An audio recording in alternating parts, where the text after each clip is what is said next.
At the beginning of the story, we are shown an airport where we see a pilot named Brian. He is hurrying towards the plane while also talking to his daughter on a video call. His daughter says, "I watched the news this morning and they were saying that the weather in the area you're going to is really bad. Because of this, many other flights have also been cancelled. So you should also cancel your flight and come back home." But Brian smiles and replies, "I've safely flown planes in such weather many times before, so don't worry. I'll be back home soon." Hearing this, his daughter feels happy and ends the call. After that, Brian enters the plane's cabin and meets the co-pilot. The co-pilot was a bit nervous because today was his first time flying a plane. Just then, a flight attendant comes and calls Brian outside, where a police officer tells Brian that due to an emergency, he will have to take a murderer named Tony with him. Tony is a very powerful and dangerous man who has been charged with murder, and now he will be taken to another country by plane and put in prison for life. The police officer tells Brian that they are giving him this responsibility because he is a capable and sensible pilot. Brian agrees and seats Tony in the very last row so that the other passengers won't be disturbed. After that, all of the passengers take their seats, and Brian goes to the flight crew to confirm that every passenger has successfully boarded. After which the plane begins its ascent. After reaching cruising altitude, Brian puts the plane on autopilot and starts talking with the co-pilot about his family. Brian shows the co-pilot a photo of his daughter on his phone and says that he loves his daughter very much and that in this world they only have each other. On the other hand, the passengers sitting in the plane were enjoying the journey, but they had no idea that something terrible was about to happen to them soon. Both pilots sitting in the cabin were also happy and the plane was flying normally. But then suddenly the weather turned bad and the plane started to shake slightly. Because of this, Brian becomes worried as he feels that something isn't right. He announces for all the passengers to fasten their seatbelts and tries to contact the control tower via radio, but he is unable to do so because due to the bad weather, all the radios here stop working. Just then, a sudden strong bolt of lightning strikes the plane, causing it to shake violently. Brian steps out of the cabin to check on the passengers. Seeing the passengers, Brian feels a bit relieved because all the passengers were safe. But now, the lights were gradually going out. And just then, the plane experiences several more jolts, causing Brian's head to hit the ceiling and he falls down, injuring his forehead. Seeing this situation, all the passengers started to panic. Brian quickly returns to the cabin and together with his companion starts trying to control the plane. This was a very difficult time for them. Because of the bad weather, they couldn't see anything ahead. Brian says that we have to bring the plane down because if the plane takes another jolt, it could be destroyed. They immediately start lowering the plane's altitude and the plane begins to descend rapidly. The passengers inside the plane were extremely frightened. At that moment, the police officer who came with the criminal Tony drops his phone. He unfastens his seatbelt to pick up his mobile phone, and to help him, a flight attendant also unfastens her seatbelt and comes forward. Now, because the plane was descending rapidly, as soon as their seatbelts were unfastened, both of them were thrown forcefully upward and hit the ceiling. They hit the ceiling with such force that they die instantly. Meanwhile, the plane descends to a very low altitude, and somehow the two pilots manage to regain control of the aircraft. But now, there isn't much power left in the plane, so Brian couldn't get the plane to the airport, which is why he decides to bring the plane down and crash land it in the sea. But just then, the two of them spot an island a short distance away. After that, Brian steers the plane toward the island and decides to land there. After facing many difficulties, Brian finally manages to make an emergency landing on a road on the island. Luckily, in this emergency landing, all the passengers are safe and no one gets hurt. Just then, there's a short circuit at the back of the plane, which makes Brian happy because it means there's still a little bit of electricity left in the plane. After all passengers have left the plane, a flight attendant informs Captain Brian that Tony's police escort and a fellow flight attendant have been killed. Hearing this, Brian becomes extremely disheartened. On the other hand, the owner of the airline company notices that one of his planes has suddenly disappeared because he did not see the plane land, and due to the radio being out of order for quite some time, he was also unable to contact the pilot. That is why the owner of the airline company, he calls a rescue expert named Scarsdale, whose job is to find people who are trapped somewhere in trouble. The owner of the airline company tells him that he needs all the details about his planes, like where did it go? Where are its workers and all the passengers? After that, the rescue expert gets to work. On the other hand, all the passengers were wondering why they had landed here. Brian gathers all the passengers and explains to them that they had to land here because of an emergency. There is still a little bit of electricity left in the plane, which we can use to fix other things. In the meantime, you all stay here comfortably and don't panic. Very soon, we'll get out of here. After that, Brian goes to the plane and starts working on fixing it, but he sees that the plane has very little power left, so they'll have to wait for help. They take out a map and start checking their location themselves so they can figure out exactly where they are. Looking at the map, Brad's companion tells the pilot that they're stranded on a private island. This place is extremely dangerous. There are people here who don't listen to any government or authority. If these people catch us, our lives could be in danger, and even our government won't be able to save us. Hearing this, Brad says that no matter what, we have to call our rescue team here so they can come and save us all, because that's the only way to get out of here. After that, the two of them start fixing the radio to call for help. But the radio had been completely damaged by a lightning strike. Now Brad goes to all the passengers and tells them that the radio isn't working due to a malfunction, but asks them not to worry.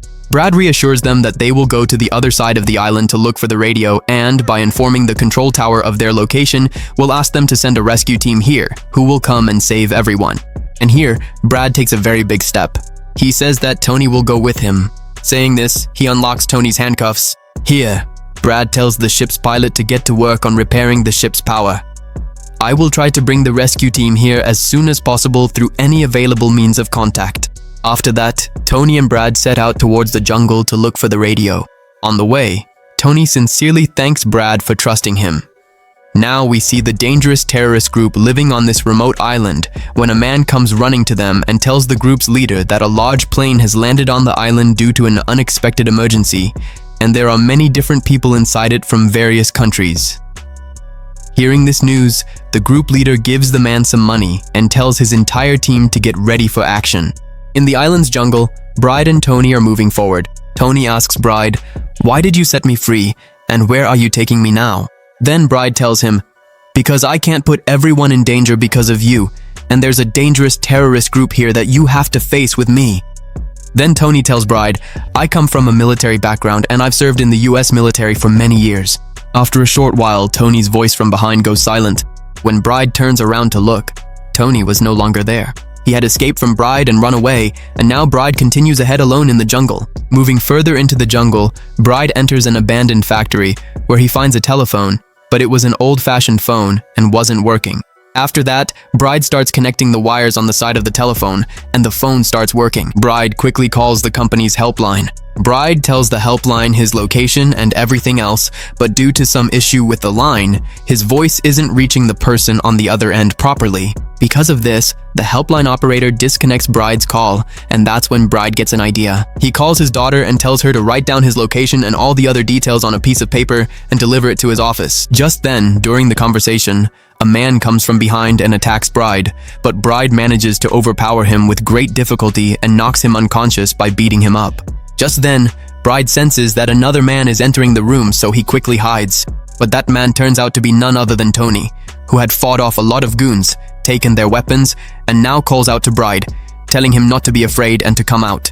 Then, when Bride comes out, Tony hands him a gun for his protection. After that, when the two of them go down to the lower floor of the factory, they find a camera there. From the camera's recording and the passports lying there, they find out that the terrorists living on this island kidnap people and demand a huge ransom from their families. And even when they get the money from the kidnapped person's family, instead of releasing them, they kill them. Seeing this, Bride realizes that our passengers are also in danger. After that, the two of them step outside and spot a car in front of them. This car belonged to the terrorist who was killed by Bride a little while ago. Now, both of them get into the car parked outside and head towards their passengers. Meanwhile, all the passengers are sitting and waiting for Bride, hoping that he will soon bring help for them. Just then, they hear the sound of a car. Hearing the sound of the car, they become happy and assume that Bride has called a rescue team for them. But it wasn't a rescue team. It was actually the terrorists who lived on this island. They start firing their guns to scare all the passengers. Bride and Tony also hear the sound of those gunshots, after which they speed up the car and try to reach the plane as quickly as possible. The leader of the terrorist group asks the air hostess for the list of all the passengers. Frightened, the air hostess quickly brings him the list. Then one of the gang members asks the co-pilot, Where is your senior pilot? To this, the co-pilot replies that he went into the jungle for some work, but hasn't returned yet. Just then, Broyd and Tony also arrive there, but both of them are secretly watching these people from a distance. Meanwhile, a woman tries to escape from there, but they shoot her and kill her. Seeing this, Broyd tries to go help them, but Tony stops him and says, "Stay calm. Now is not the right time to go." The gang leader makes all the passengers sit in a bus, and then leaves 2 of his men there, telling them to go inside the ship and bring out any valuables they find. After that, they start taking all the passengers to their hideout. After the gang leaves, Brad starts getting angry at Tony, saying that those people took our passengers and you didn't even let me go after them. To this, Tony explains to him that there were too many of them. Even if you had gone, you wouldn't have been able to fight such a big army alone. Now the 2 of them start heading towards the plane and catch the 2 goons who were stealing valuable items from the plane. At gunpoint, Brad asks them, "Where would your leader have taken the passengers?" To this, he replies that there's a hideout not far from here, and they must have all gone there. On the other side, Brad's daughter gives the paper written by Brad to the rescue expert. On it, the plane's location and all the details are written. With the help of a satellite, the rescue expert is able to determine the plane's location. They find out that the plane is stranded on an island, and they also learn that a dangerous terrorist group is present on that island. After this, the rescue officer calls the captain of his private army, explains the entire situation to him, and tells him to go to that island. The captain of the private army agrees, and along with his team, loads a bag full of money and several bags of weapons into the vehicle, getting ready to head to the island. On the other hand, Brad notices that before the terrorists took him away, the co-pilot of the ship had repaired the ship's power system, and Brad sees that the power has returned to the ship. Seeing this, he becomes very happy. Now Brad writes a message on his uniform for the incoming private army team and sets out with Tony to the place where the gang had taken all the plane's passengers. Taking the jungle route, both of them reach the terrorists' hideout, and after getting out of the car, they quietly sneak into the place. There, all the goons were scaring the passengers and recording videos of them, so they could send these videos to their families and extort money from them. On the other hand, the private team sent by the rescue expert also arrives at the plane, but when they don't find anyone there, the team leader goes inside the plane to check. There, they find the bodies of 2 people. These were the 2 people whom the gang leader had ordered to steal all the valuables from the plane, but Brad killed both of them.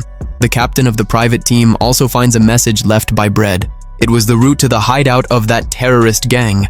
At the terrorists' hideout, Tony and Brad were secretly keeping an eye on them, and as soon as they get the chance, both of them quietly sneak up from behind and kill 2 terrorists. Then the 2 of them quietly move forward and reach outside a room. All the passengers had been locked up inside this room. Now, Brad wanted to rescue these people, but there were too many guards standing watch, and Brad didn't even have the key to unlock the door. After this, the 2 of them start taking down the guards one by one, and Tony even picks up a hammer and takes out several guards with it. Here, Brad takes the key from a guard and frees the passengers from the room. He tells them to quickly get on the same bus that the terrorists used to bring them here, and they all hurry and get on the bus. Just then, Tony comes to Brad and tells him that there's only one way out of here by vehicle, but there are a lot of goons standing there with guns. The moment they see us, they'll start shooting at us. When Brad looks at the passengers, he sees that they are all extremely scared. Now here, Brad makes a decision, risking his own life, and tells Tony that he will distract all the terrorists present there, and Tony should take advantage of the opportunity to get all the passengers out of here. At first, Tony refuses to let Brad do this. He says that if you do this, they'll kill you.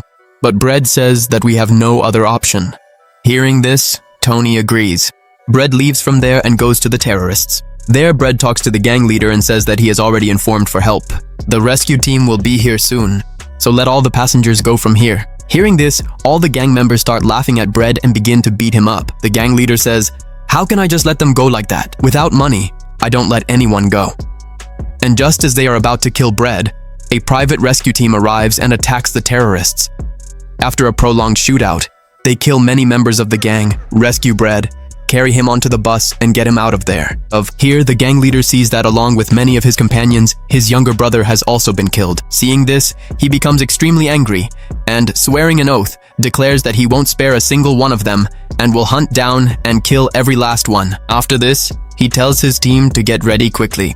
We will soon set out to kill these people. On the bus, the captain of the private team tells everyone that they are just a small private team of 5 people who have come here solely on a mission to save them and that they are not a rescue team. It will take some more time for the rescue team to arrive here. Hearing this, Brad gets nervous and says that we don't have time because the gang members will soon come after us and will kill us on sight. But I have an idea. As soon as they reach the ship, Brad tells all the passengers that the power has been restored on the ship. That means the ship will start now and we can leave here immediately. So everyone, get on the ship quickly, because we can't wait for the rescue team. It will take them time to get here, and if we stay, we'll be killed by those terrorists. Hearing this, everyone boards the plane. Meanwhile, Brad gets busy checking the entire plane, and the members of the private team sit ready for any imminent danger. Suddenly, that terrorist group arrives and attacks them.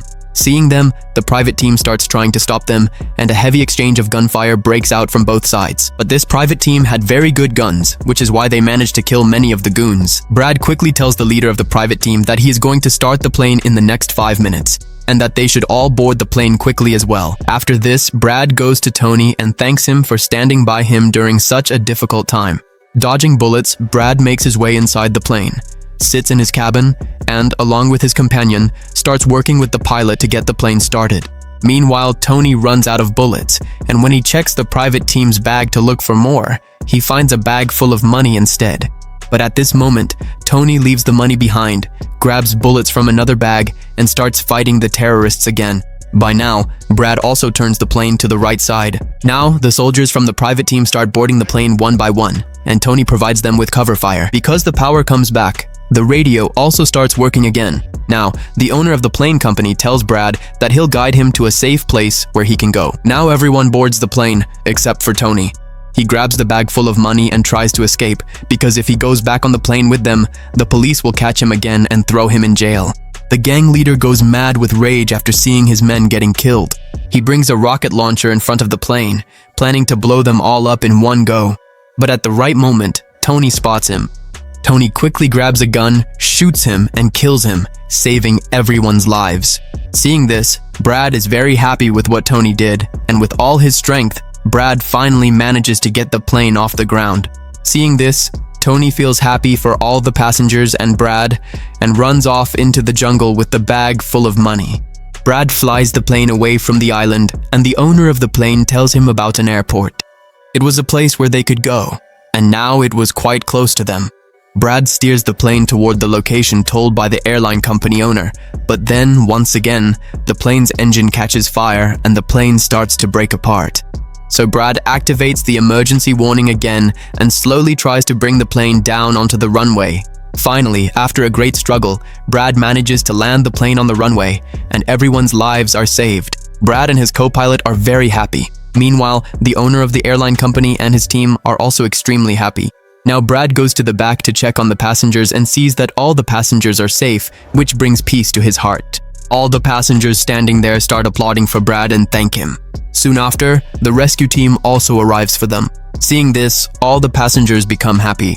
Here, Brad sends all the passengers off with the rescue team, and the captain, finally breathing a sigh of relief, sits on the ship's stairs and talks to his daughter on a call. With this, the story comes to an end. If you enjoyed the video, please subscribe to our channel and be sure to like the video.